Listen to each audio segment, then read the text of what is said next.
দেশে ফেরার পর উত্তরাঞ্চল দিয়েই ঢাকার বাইরে সফর শুরু করছেন বিএনপির ভারপ্রাপ্ত চেয়ারম্যান তারেক রহমান। প্রথম সফরে তিনি যাবেন উত্তরাঞ্চলের ৯টি জেলায়।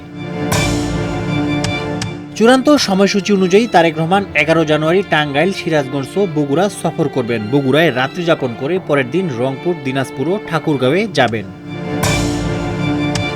১৩ জানুয়ারি ঠাকুরগাঁও থেকে পঞ্চগড়, নীলফামারী ও লালমনিরহাটে যাবেন তিনি এবং রাত্রি যাপনের জন্য রংপুরে ফিরে আসবেন। ১৪ জানুয়ারি রংপুর থেকে বগুড়া হয়ে ঢাকায় ফিরে শেষ করবেন এই সফর।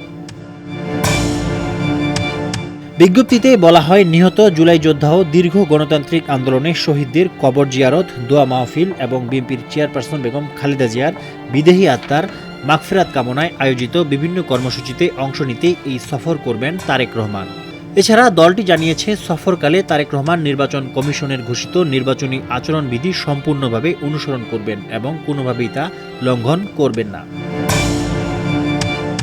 এদিকে তারেক রহমানের ৪ দিনের সফরসূচি উপলক্ষে সংশ্লিষ্ট জেলা প্রশাসক ও জেলা রিটার্নিং কর্মকর্তাদের আনুষ্ঠানিকভাবে অবহিত করেছে বিএনপি। তারেক রহমানের একান্ত সচিব ABM আব্দুস সাত্তার স্বাক্ষরিত এক পত্রে ঢাকা, গাজীপুর, টাঙ্গাইল, সিরাজগঞ্জ, বগুড়া, গাইবান্ধা, রংপুর, দিনাজপুর, ঠাকুরগাঁও, পঞ্চগড়, নীলফামারী, লালমনিরহাট ও কুড়িগ্রাম জেলার জেলা প্রশাসক ও রিটার্নিং অফিসারদের এ বিষয়ে জানানো হয়।